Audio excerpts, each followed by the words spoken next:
This episode of the Cascadian Beer Podcast has been made possible by the BC Ale Trail. Arrive thirsty, leave inspired at bcaletrail.ca.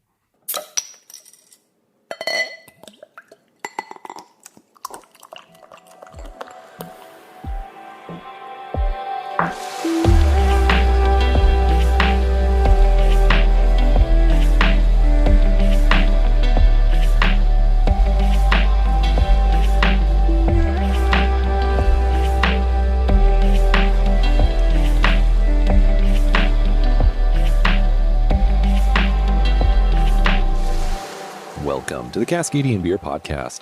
My name's Aaron and I'm a Cascadian. In this podcast series, I highlight breweries in the Pacific Northwest, a region that has a strong presence in the international beer scene. If this is your first time here, welcome. I hope you're enjoying the podcast, and I hope that you're subscribed in your favorite podcast app. That way you'll never miss an episode. I'm in the interior of British Columbia in a community called Kamloops, where there is a big boom of craft beer going on at the moment. I'm at a brewery that's just celebrated a major milestone. Yeah, my name is Richard Phillips. I'm one of the co-owners of Iron Road Brewing. All right, Iron Road, how long have you guys been operational for now? So Iron Road, we've been open for a little over 2 years now. It was 2 years in August. Mm-hmm. So yeah, August 2017 is when we opened. And here we are taping this end of September. End of September. It's Brewloops weekend. Brewloops weekend. You know, there's a lot happening in Kamloops now, but let's just start with you. How did beer find you? The Reader's Digest version of our story is basically opened by myself and my partner, Jared Tarswell. So we were both working in Vancouver as geologists, which is a good job. And we just were looking for a change.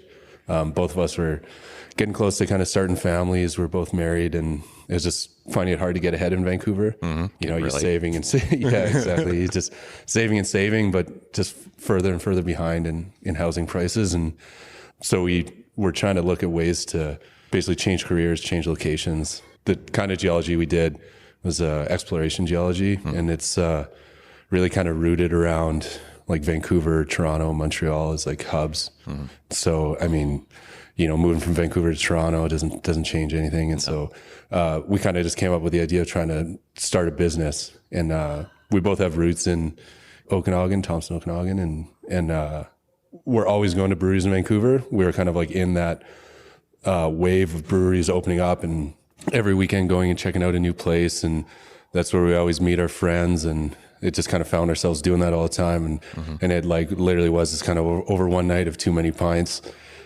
being like, man, we should try this. Mm-hmm. It kind of started as like a joke, just like a harebrained idea. And then we started looking at it more seriously and took a few courses at SFU to kind of get some background on it. And so who bought the home brew kit then? Like yeah. So yeah, I bought a home brew kit, and I was like, man, I gotta, get serious about beer and learning how to brew. Mm-hmm. Yeah, that experiment didn't last too long. And we realized that we should probably hire someone for that. Yeah, it's just everything happened really quick. Next thing you know, you're kind of starting to look at like leases. We really liked Kamloops. Both of us have family here. Both of us grew up in kind of smaller towns, and like the idea of kind of like affordable housing and like a stable market. And it's a population here too to support exactly. it. Right? Yeah. It's like when we like the whole business plan basically boiled down to Kamloops is a city of almost 80,000. And at the time, there's one brewery, Red Collar, and one brew pub, the Noble Pig. Mm-hmm. And it was just like a city of that size with the two breweries, say contrasted to Penticton that, is 60,000, a lot more during the summer, but at the time had 5 or 6 and all seemed to be thriving and more on the way there too. More great breweries on the way there. Yeah. It's nuts. And so it was just kind of like, how is there not another one in Kamloops? And the one other thing we really liked was the university in the city is located like in the city, not outside of the city, and had a mixed industrial area nearby that was properly zoned for a brewery. And so we just kind of started looking at places here with the idea that we were students once, and we heard students like to drink beer, and just the way it works too during the summer is like you're busy during the summer, and then things usually slow down during the winter. But that also is September when school comes back in session, so you kind of have a wave that comes in when you'd typically normally be slowing down. Yep. So that was kind of the business plan in a nutshell. And then it just kind of came time to put all the pieces in place and start looking at how you actually make it happen. All right. So when did you break ground, and then when did you open the door? What was that? So we kind of started working on the plan for a while. Our total build was just about 11 months from when we kind of signed the lease to when we opened, which we were happy with. We were hoping to do it in a year. And so that's a quick turnaround. Yeah, it was quick. And the one, like, obviously neither of us had experience in beer. And so we were trying to learn quickly, but we did have experience in project management from our last job. So I think, budgets and timelines and things were things we were used to. I mean, the big thing for us was finding a brewer. That was like the really, the hard part, and obviously the most important part. And we got really, really lucky when we got a resume from Aaron McInnes, who was working at Main Street Brewing at the time, was in a similar situation to us. He has family nearby and was kind of looking for a change from Vancouver, and was literally just, when it came through, we were like, we have to get this guy. And it was literally like a total TSN turning point for us. Yeah, the stars align. Yeah, throw every other cliche at it there. And and so I can't say enough good things about him. And we're super proud of the beer that we make, and it's really all Aaron. And when he came and first started here, the idea was that we would help out in the back. One of us would help out in the back, but we underestimated how much like other kind of just like business operation stuff that we get tied to, and quickly learned like we need to get another guy here. And again, just like in another super lucky moment with the stars aligning, a friend of Aaron's named Stefan Thordenson he'd come to Kamloops every now and then, and as brewers do, they just hang out, do a brew. He was just like, hey, this is actually really nice here, and Kamloops is like a pretty rad city. And he was kind of like, maybe this would be a good change for me too. And was like, you think these guys would, hire me? And we're like, yes, like absolutely. And so we need it. Yeah. He came shortly after, a couple months after we opened, and we've been lucky to have those guys. Right. Cool. So what are the beers that you tend to focus on then? Like, what were you? Yeah, we do a bit of a range. We do 3 beers year round, and just covering kind of like a basic model of like a lager, a pale ale, and an IPA, just kind of covering all grounds. Our lager it's easy for a lot of people to kind of like discount a lager as being like, that's your safety beer, that's your just kind of throwaway beer. It's tough to make a good lager, man. Yeah, it's really hard to make a good lager, and B, it just has that perceived value with a lot of people as, being, it's like a domestic beer, and lower perceived value than other beers. But we put a lot of effort into ours, and it's one that probably the one that we drink the most at the brewery ourselves. And we're really proud, and it just suits the market well. Like it's a good kind of introduction for a lot of people, but then for really like knowledgeable drinkers, they can recognize a good lager and be like, this isn't just like a cheap beer, right? Yep. And then as well as our IPA, our Loop Line IPA is kind of like a New England IPA, and is that slightly adjusted? Yeah, it's just like citrusy, fruity. We do like really late stage hop additions. It's not very bitter. Both those recipes, we're always tweaking things, always doing things a little bit different, but are more or less very similar to what we had since we opened. And it's nice to have that. Like we feel like we opened with a strong lineup and have kept it that way throughout. And then beyond that, we do whatever kind of seasonal beers, like, darker beers during the fall. And we do an East India Porter. We do, coming up soon, we have a Belgian wit that's a really nice one. We've done a Belgian Dubel too that is going to be out in a couple weeks here that we're super stoked on. We're really, really happy about. And so, yeah, we're always kind of changing things. We have 8 taps at the brewery. So we have those 3, the Pale Ale, IPA, and Lager on all the time. And then beyond that, we change it up a lot. Yep. This summer we did a series that we called the Juice Train series. That was basically a sour saison that with different fruits added throughout. So we did a pomegranate one, and then we did a mango one, and have done a blueberry one. Just kind of change it up and try new things. Because it gets hot in Kamloops. Yeah, it gets very hot in Kamloops. Yeah.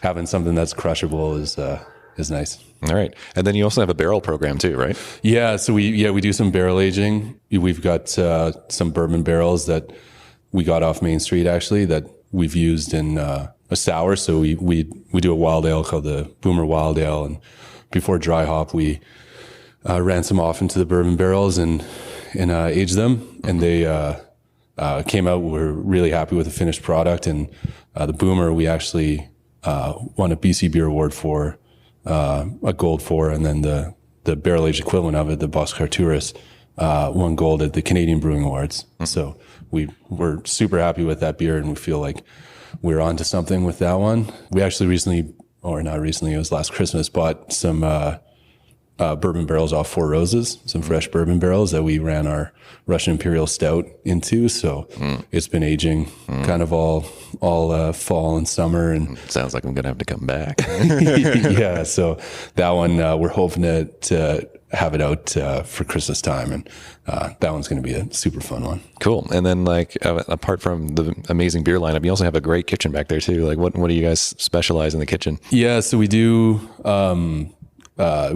kind of Mexi style. So we do tacos, nachos, and kind of like salad bowls. It's a small kitchen, so we kind of treat it like a permanent food truck. So just trying to keep the menu simple and kind of less is more. Have not a lot of options, but try and do them well. So yeah, we do nachos here that have been popular in town, and that just comes from me and Jared being frustrated whenever we go to buy nachos and there's never enough cheese, there's never enough toppings. And never skimp on cheese. That's the rule number one. It's not a nacho at that point. It's just so simple, where it's like, let's just make a good plate of nachos. And most people are willing to pay for a good plate of nachos. They just want it to be good. Yes, we do this thing. And layers. Yeah. Don't pile it all on the top. Amateur. And we do... Yeah, we call it our Mexican street corn nachos. It's layered, and we add kind of corn and feta and a crema sauce with cilantro, and that has become in town. We sell a lot of plates of nachos. Right. I'm in conversation with Iron Road Brewing. Now, as mentioned, Kamloops is a booming beer region, and there's a lot to do in the surrounding areas. So what's the best way to plan your trip? Well, by visiting the BC Ale Trail. At the bcaletrail.ca, they showcase many parts of the province, and on the website, you'll find recommended itineraries for each region of the province.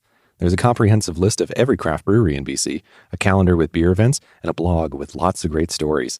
The regional ale trails include local breweries, pubs, and restaurants, along with other activities the area has to offer. So whether you're planning a trip or just wanting to be a tourist in your own backyard, let the BC Ale Trail guide you to your next beer adventure. Arrive thirsty, leave inspired at bcaletrail.ca. All right, let's jump back into the conversation with Iron Road Brewing. So how was the opening month then? Like, what was the community's response when you guys finally opened? Yeah, it was totally bonkers. And we were really pushing to open kind of as fast as we could. And so there was, like everyone. And so we opened, a little underprepared, to put it lightly. And we tried to do a soft opening where we just kind of posted that we're open, please be patient. We'll, we're still learning. And it was an absolute madhouse.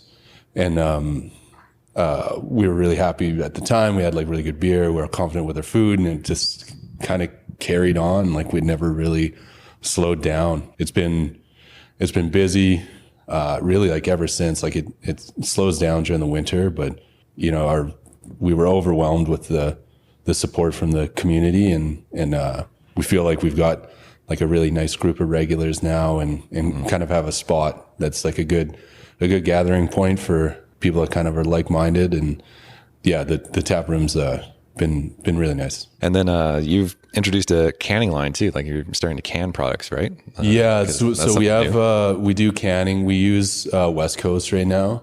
Yeah, so they've been great, and we have our own bottling line. We have a Maheen bottling line that we bought Four Winds old bottling line actually, and so we do 655 mil bombers, and then the 6-packs of 355 mil cans from West Coast, and as well as growler fills and the usual. But and then our barrel aged beers we do in the 750 mil champagne bottles. Yeah, and so like, where's the distribution on that? Are you mostly just kind of focused in the Thompson Okanagan, or mostly in this area. We occasionally venture up north. My family lives in Prince George, and so when I go and visit them, we usually kind of drop beer off along the way at some liquor stores.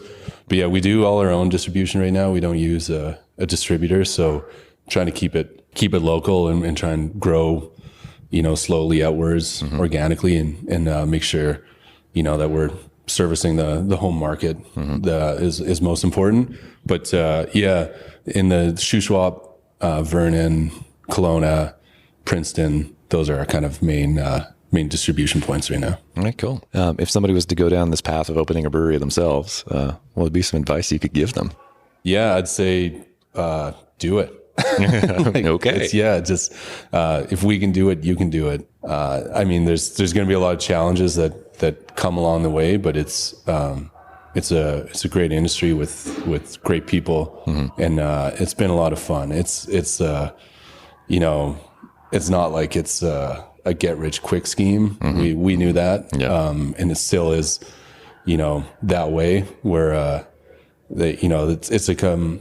Even though everyone collaborates and is on the same page and not out to try and gut each other, there's a lot of good beer out there. So it can be hard to separate yourself.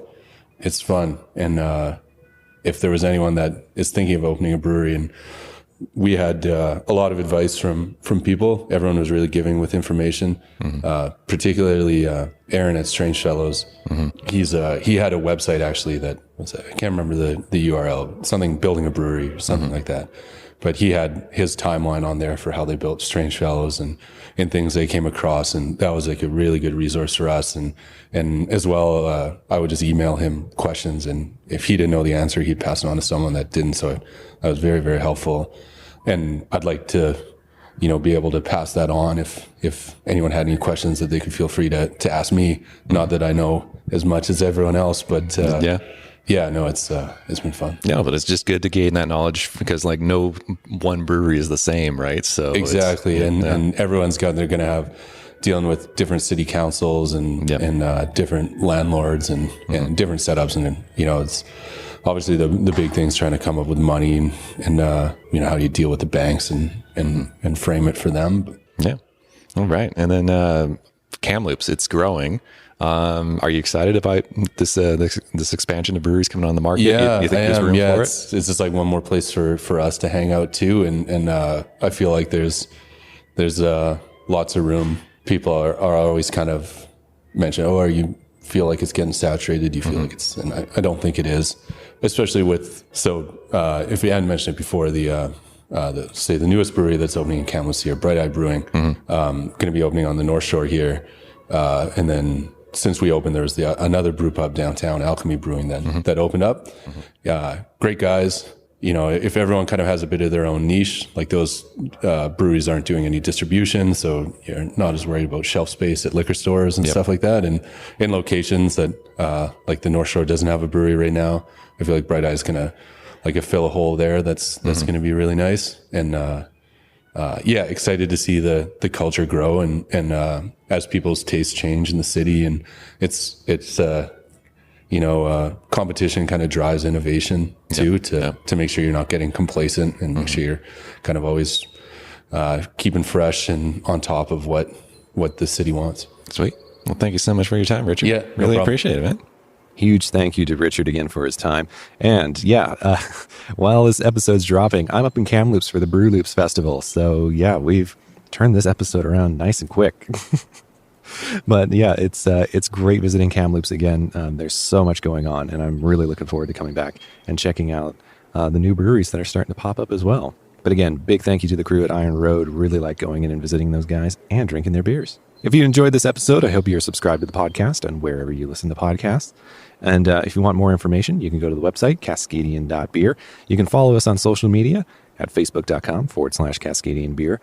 We're on Twitter at Cascadian Beer and on Instagram at Cascadian Beer Podcast. Once again, big thank you to the BCL Trail for making this episode possible. And until next time, remember, support your local.